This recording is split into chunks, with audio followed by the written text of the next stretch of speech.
All right, what is up, guys? Welcome back to another video. Like I said, notes the posting isn't as consistent as it used to be, being that I'm between a bunch of different stuff. We can't really work on a whole lot yet due to weather, but I told you guys I'd keep you updated on the Corvettes at work, especially the one I'm working on myself.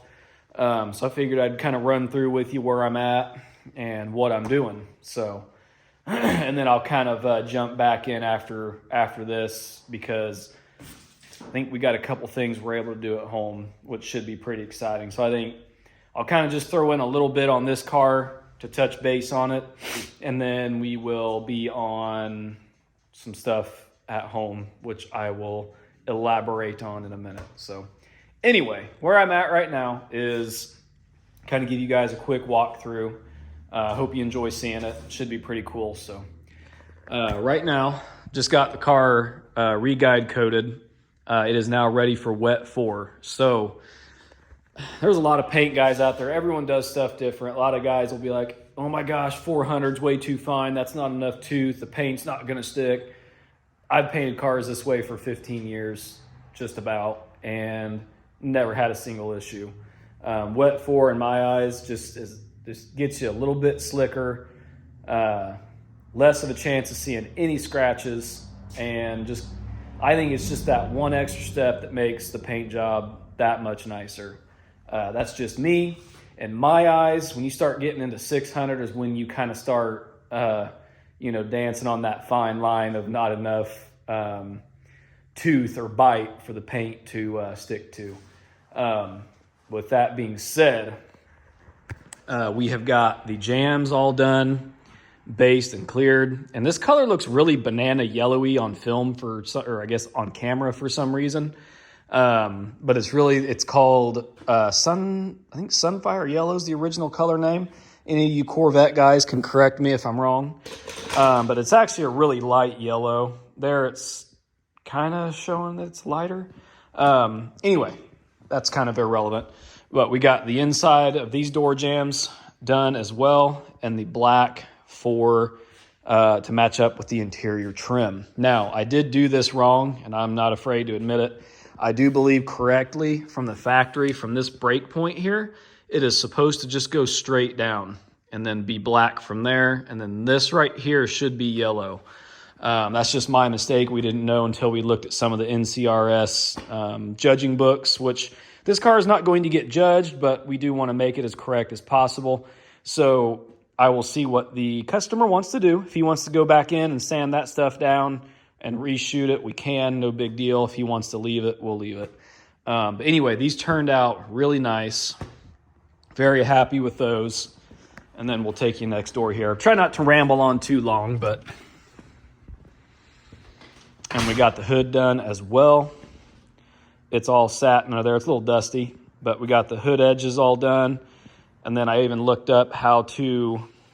The tape line didn't follow the crease. They kind of brought it straight down and haphazardly taped it off and then sprayed it. And as you can see, the light overspray, they kind of dusted it and then left the front all black as well. So I tried to recreate that to the best of my abilities.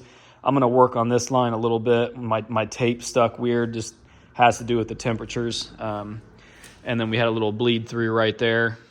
But as far as the overspray and fade, I'm very happy with that, but just got to go through and touch up a few little spots there. And also, the customer and I completely rebuilt the hinges. All of the detent springs that hold your door open were completely shot. So we actually made our own tool and re-riveted these on. And I do believe the rivets are supposed to be the other way around. The smash side's supposed to be on the inside.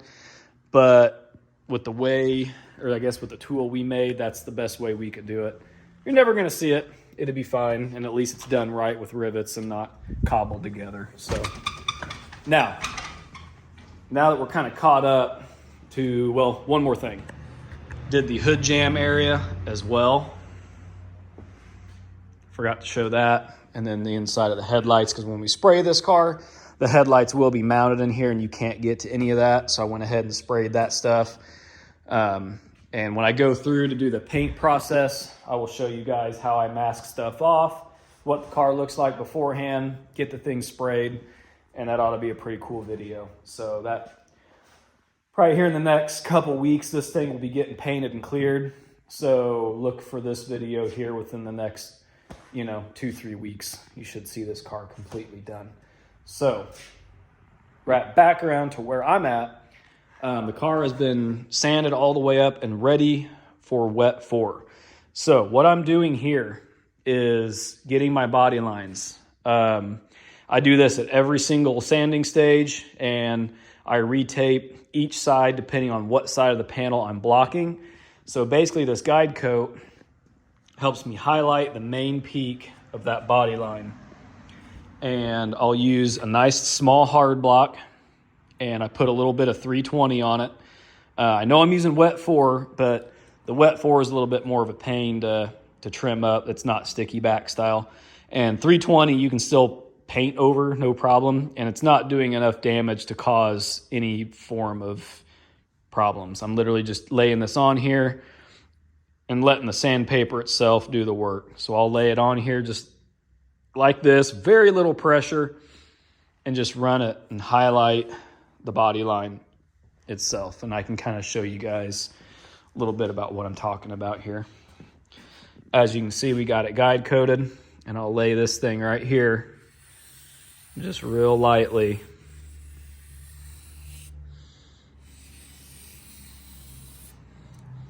Now you can see a highlighted body line versus no highlight. And now, when you do that, it allows you to run your tape right up to the peak. Keeps it perfectly even. So now I run my tape line, I can block up to it on this side as well as here. And then when I move over to this side, you pull your tape, retape it on this side, and sand from that way.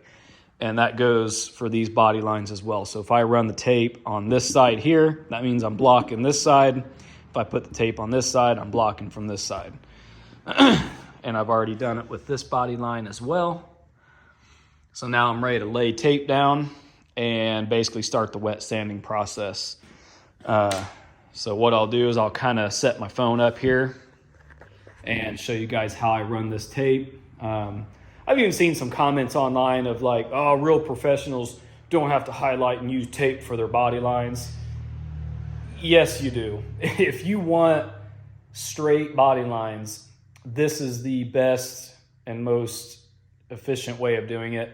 Now, there are guys who use, when they say laser straight, they are literally mounting lasers and running them on top of the body line and taping, or using that laser as their sight to sand it. You want straight body lines, you're going to be taping it or using a laser of some sort. Maybe there's some old school guys that are just have done it enough that are good at, finessing body lines without taping them. But if you want clean, straight body lines, you're going to be taping them. It's a lot of extra work, but if you want to take your paint job and body work to the next level, it's what you got to do. And people wonder why this is so expensive to do. For one, material has literally tripled. And then you got to think of the labor hours that I'm sitting here doing on this car, and people wonder why you can't paint a car for $10,000 or $15,000 anymore. It's like, you can if you want just a quick scuff and shoot, but you're not going to get a show car quality paint job like that. This stuff takes hours upon hours upon hours. And if you do the kind of work and labor I'm doing right now, and you charge around the 10 grand mark, with the price of the material and your labor, it'd come out to me making about $3.30 an hour. And I don't think anyone in their right mind would do this kind of manual labor for $3.30 an hour. So just me. But that's why it's so expensive to get show car paint jobs. It's very time consuming and a lot of hard work. So that being said, I'll set the camera up here, kind of walk you guys through the best way to do your tape line. It's actually a little bit easier than what you think. So anyway, enough rambling, enough ranting. I'll set you guys up and show you some taping real quick. All right. If you look close enough, you can kind of see the highlight on my body line. So, okay, so the key to this, really you don't want to, a lot of guys, or I guess in your, I shouldn't say a lot of guys, just naturally, when you lay this tape, you think you're going to want to stay every inch trying to get it right on that line. And the closer you stay with the tape and pressing it down with your hand, the wavier your line's going to be, believe it or not. So like when I look down this thing, I can see how straight it is. So basically what you want to do is come to whichever hand you feel more comfortable, left, right hand, whatever. For me, I feel better working it with my right hand and going a certain way. So sometimes I'll even use my left hand to go the way that I want. Anyway, I always kind of set this up where I can just barely see some of that light gray. And about I don't know, inch to an inch and a quarter, I'll kind of stick it down where it stays for me. And then the more tape that you have dangling, the easier it is to work and lay down straighter, believe it or not. Now this is a little more difficult because this isn't just a straight body line. This thing actually curves like this and up and down. And the compound curves are crazy on this car. So the technique is a little bit different. So there are some areas where I will be kind of sticking the tape down to keep it close together. But normally on something a little more straight, you'll kind of just lay it down like this and just start walking it. So this will give you a kind of an idea here. And this just takes a lot of time. You got to be very patient. It's not always the most fun thing in the world. Sometimes you'll literally tape up an entire body line and then have to go back and literally redo it because it's not straight, it's not up to snuff basically. Because sometimes when you step back and look at it, you'll be able to tell. And even with me doing this for years, I'll have to, I'll make myself redo body lines if I tape it up and I'm not happy with it.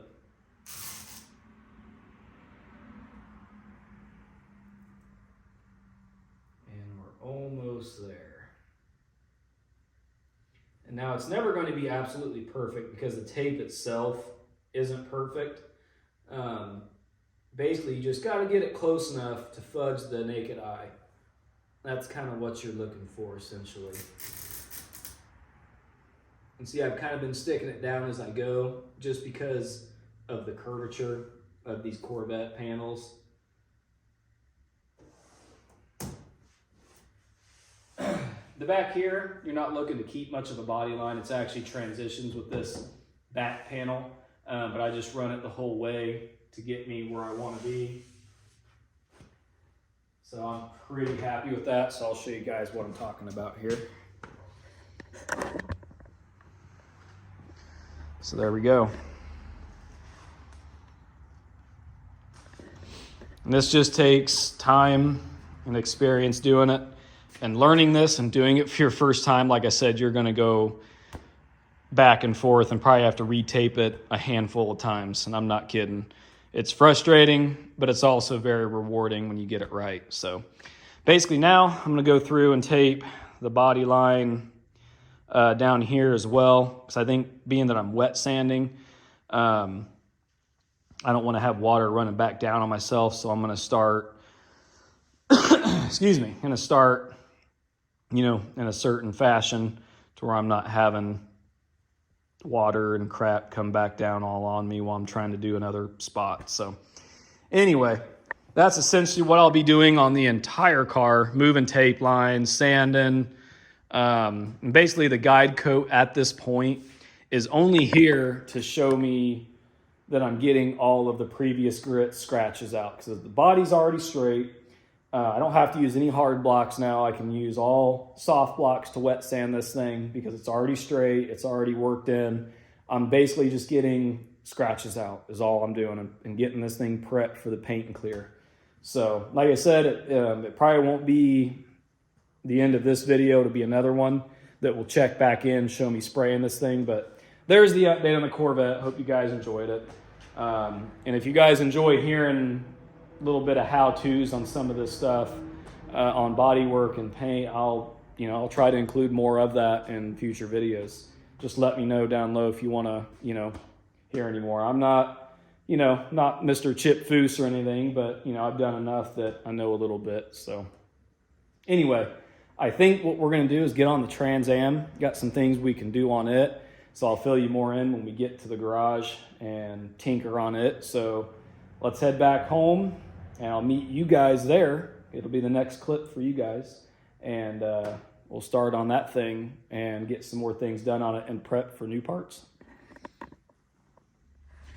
Okay, and we're back here at the home shop. And obviously, as you can very well see, ain't gonna be getting much work done in here because everything's stuffed inside for winter. So, got the Trans Am over in the old garage. So we're gonna head over there. As you can tell, it is just absolutely beautiful out today. 40-mile-an-hour gusts and real feel of like 0 to 3, no big deal. So we're just gonna go work in a cold garage. So bringing some tools over here, some stuff we'll need to get these brake lines freed up. So hopefully we can save on some of these hard lines. And if I gotta remake some of them, that's all right.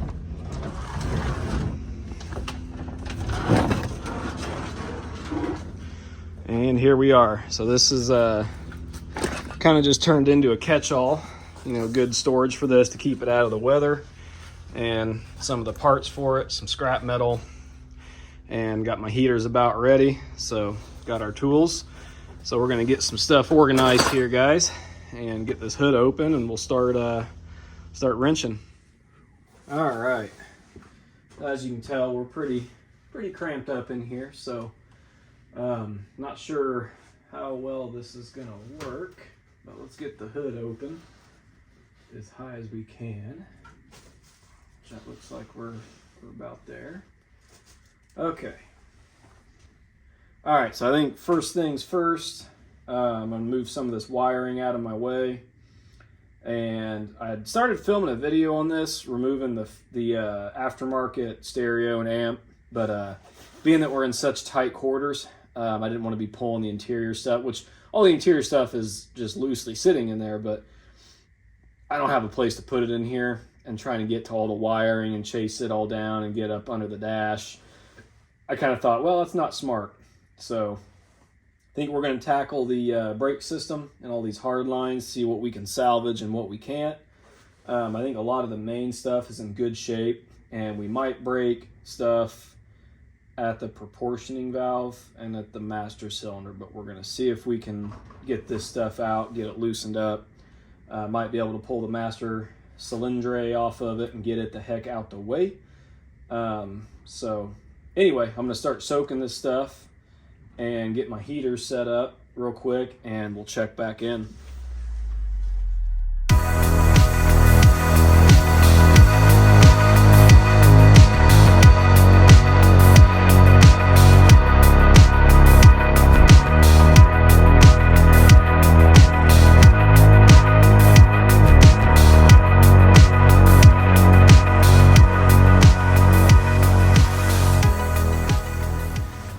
Guys, as you can see in the time lapse there, someone's getting it down the alley. As you can see in the time lapse, well, I don't know if you could see or not, it's hard to tell. Got them both loose. Front one was really crusty, and I no more than breathed on it, and the line just broke. So, and that's okay. All it does is run for your front port here, right down to the proportioning valve. Super easy line to remake. That'll be no problem. Back one's perfect. Come right loose. Line didn't twist. So it's salvageable, and I've been looking at the condition of the proportioning valve and the lines going into it and out of it. They look pretty good. So I think for this portion, to end this video off, I'm going to try to get these lines out, try to get the master cylinder off, and then we're probably going to move on back to SRT4 stuff. And then when it warms up, I think we're going to get a little bit of warm weather in like a week or so. I think I'm going to come back out, pull the wheel off, and start working at getting the other lines loose. So this will just kind of be the predecessor to getting the rest of the brake system ready to be replaced. So we'll see if this thing will finish coming off here. It's leaking fluid, so that's cool.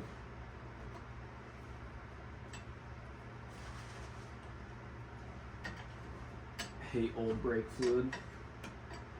It's almost like just, well, obviously it is way slimier than just regular brake fluid, so that's great. Oh, there she comes. I can't believe it's even running out. I'm very surprised. Don't know if these paper towels are going to cut it. Might have to throw my towel under there and just let her soak on up in there.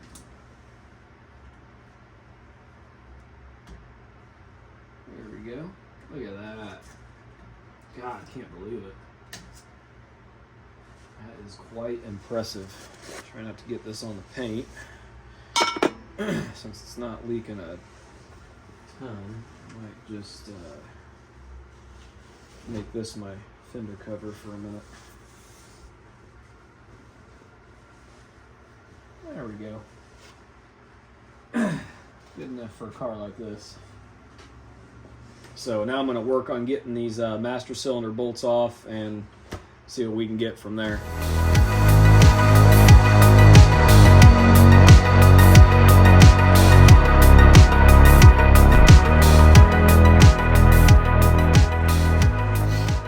Miraculously, the master cylinder bolts came loose, so we'll see if we can pull this thing out.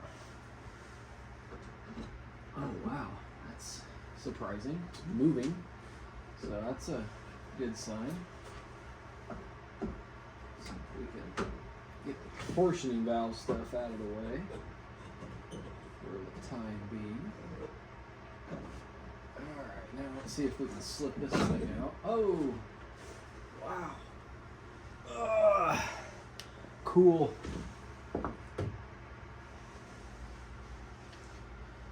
Alright.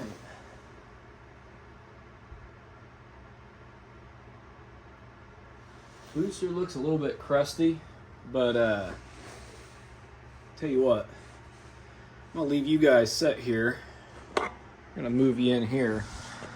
Let's see if this, see if we can get you to stand up here. Let's see if this push rod moves. I'm gonna hop in the car and see if we can make this thing move, because the pedal was froze solid and I had a feeling it was the master cylinder. So I'll set you guys up here. Let's see if we can move. I mean, obviously I'll know just from the pedal alone, but see what we got.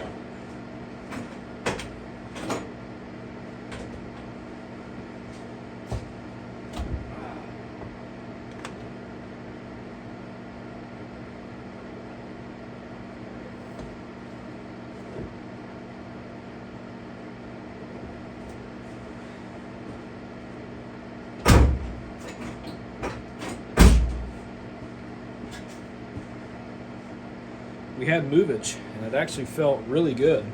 The pedal moved smooth, and the pedal returned really smooth. So I think obviously, which most of the time it is, it's always the bad master cylinder. So we might be able to save on that booster. But anyway, we'll get you in here and see the lines as well, if we can. But a little grainy. I don't know why it's so grainy, but they're actually in pretty good looking shape. I mean, just dirty, not really rusty or super rusty or anything. So I think we can save on all that as well. We'll just slip this back over, and we'll put our nuts back on here, because it's going to be a little while till we, yep, that'll be gone forever. Anyway, I'll slip them nuts back on there, and then I'll see if I have any more time to address a few more things. If I do, we'll jump on to maybe pulling this front wheel off and seeing if we can get any of that stuff loose down there. So this is a big win in and of itself. So anyway, let's move on to something else. All right, as you can see, went ahead and jacked up the front and got my soft line port pulled off, and it come right loose. And believe it or not, let's see if we can, this fitting right here popped right loose. So the clip's still on. I ran out of time today, so I didn't have much time to be out here, about an hour, hour and a half, and that included setting up with getting all my tools. And so we just need to pop this clip off. Soft line can come out, and then we can pull the caliper off and we'll be good there.